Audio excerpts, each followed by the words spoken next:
Hey there, I'm Elizabeth Barry, and I am reminding you to get out of your own way. I am an executive business coach and a consultant, and I have a website, elizabethbarryconsulting.com. I'm on Instagram at Elizabeth Barry Leadership.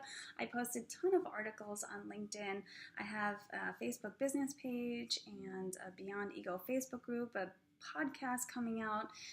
My new book called The Kind Communicator is being sought after for workshops throughout the United States, from colleges to high schools and corporations, events, and small businesses, to really help any sort of hindrances that are happening in healthy communication and relationships. Every breakdown is a breakdown in communication.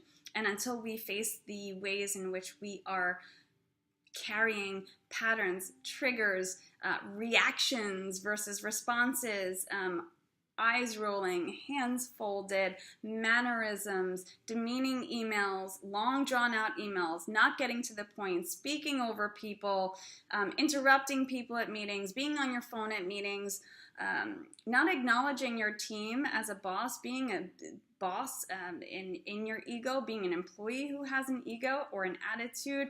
All of those things come under this umbrella of my coaching. I'm calling it brand culture for corporations, the big corporations, the big guns out there who want to hire me. I really am wonderful at bringing the walls down of your employees to have a healthier, happier work life. Self-enrichment is a really great thing, and if you have the investments to make in your employees, chances are they will do better work and have a better time there. So at some of my events, I've been asking my attendees to anonymously write down on a piece of paper as they come in something that's been holding them back from communicating in their lives, and I am answering them in this video series. This is the last one in the series of this one. I'll do more. If you want to, just message me. And this is something that someone was having a hard time communicating. So the challenge that I'm facing is how to communicate better with a boss who is passive aggressive and does not believe in me. Wow. I first have to say that I work with a lot of executives in corporate America and in mid-sized businesses, like maybe companies that are in $5 million mark, startups, companies that have been in business for 8 to 10 years. There's a lot of executives that are working directly under a CEO that is a micromanager, or a CEO that's too involved, that says, have your creative freedom, this is your title, go do what you need to do, and then gets right in on your business and says, why are you doing this, and why are you doing that, and why are you doing this, and why are you doing that. That is completely unhealthy. And so I love this question so much because I coach many executives in this obstacle, and it warms my heart to know that they have someone to go to in relationships that are toxic in the office environment. And sometimes those managers or their bosses, they don't have the tools. So we can't be mad at them, although we want to be. They just don't have the tools, and sometimes their egos are so big that they don't want to admit to their mistakes. The humility is not there because they're the boss, the CEO. They know everything. They've been there. They've done that. They're the one that's above you. They're running the companies.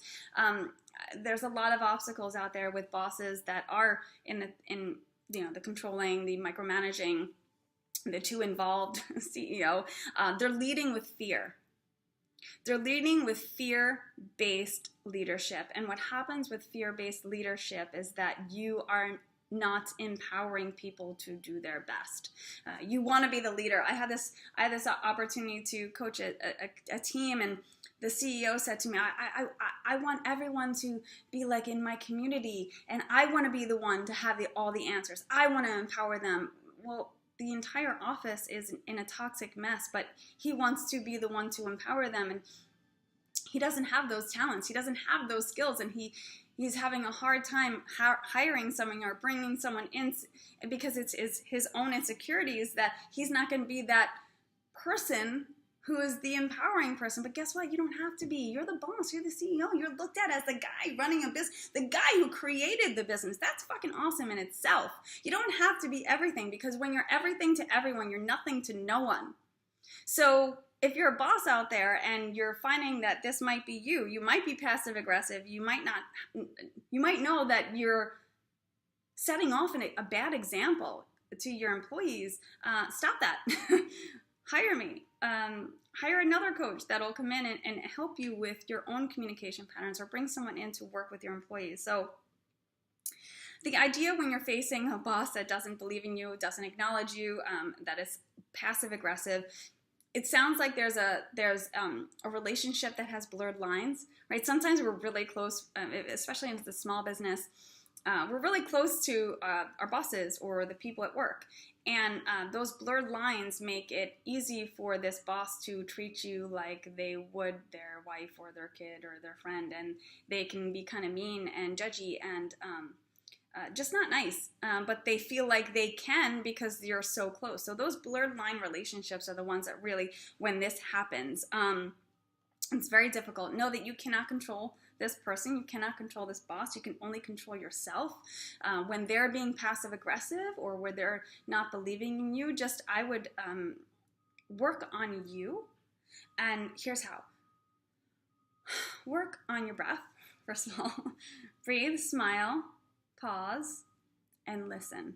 Listen and become aware. Be fully present in the moment. Be present in that awareness that you're in this situation with someone, and chances are you're coming there every day.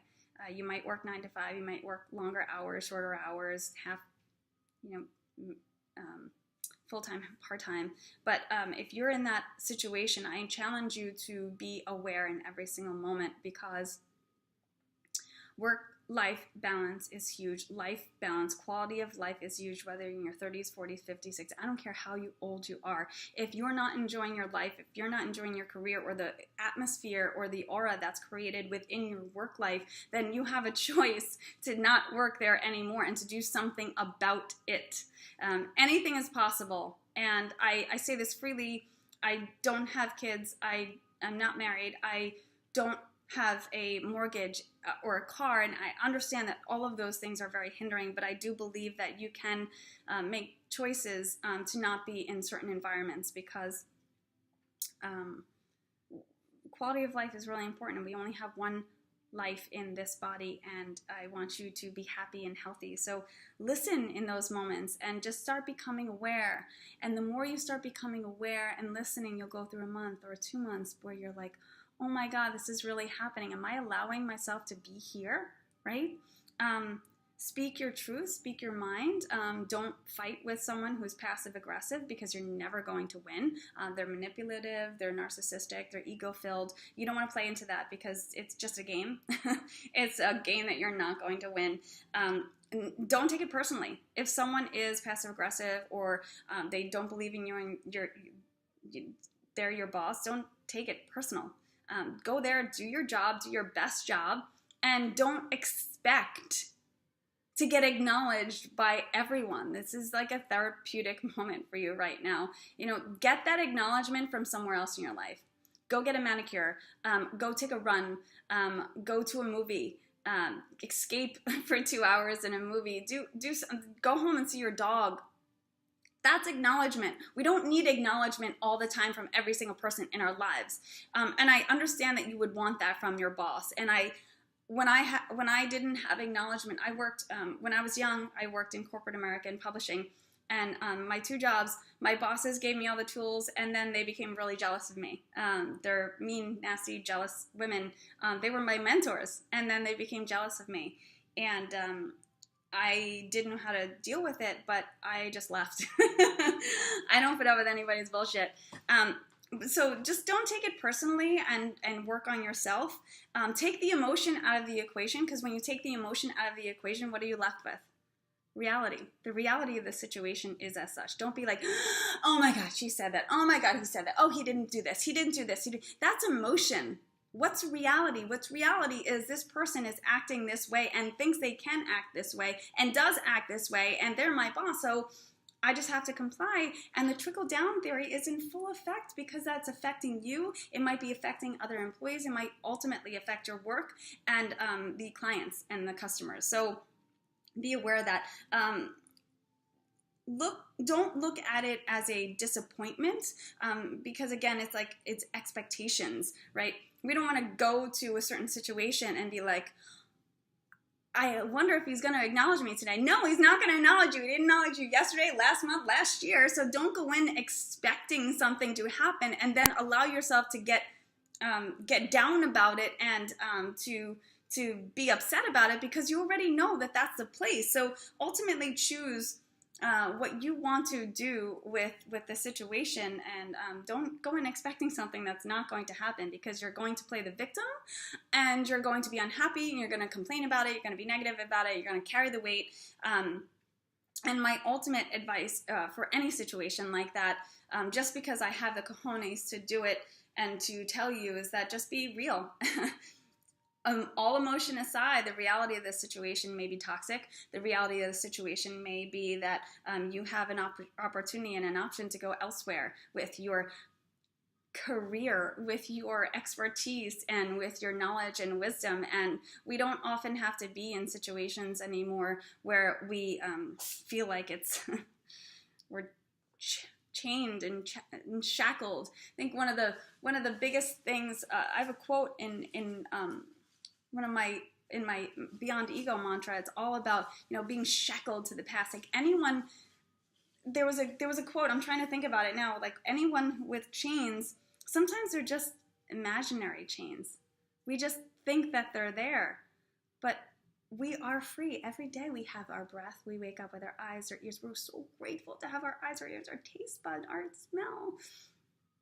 Take control of who you are. Take control of your quality of life, because you're never going to get this moment back, this day back. I mean, a second has already passed. Tomorrow is coming, but living in the present moment, living for your career, especially if you really love your career, if you really love your job or the work that you do, there are other ways to do that. And if you can maybe communicate with them, try to communicate with them about how you feel. I think sometimes it's really difficult to do when you're talking to a boss, because they really don't want to hear it. I wish you the best. If you have any questions, I'm always available to do a one-off call. I'd rather do a 30, 60, 90-day program with you to get you to a better, healthier place in your life, in your career, in your relationships, in your spirituality of living the best life, living the life fulfilled. My name is Elizabeth Barry. Thank you so much for listening to this video series. Oh, I have one more. There's one more in the video series. This is not the last one. I have this one here. So stay tuned for one more video, and visit me at ElizabethBarryConsulting.com. Pass this along to someone that you know that might be going through a terrible time in the office, because we all need to help each other with our connectivity rather than disconnectivity. And I think that the more we share of ourselves and share the help that we might need, the better we can be.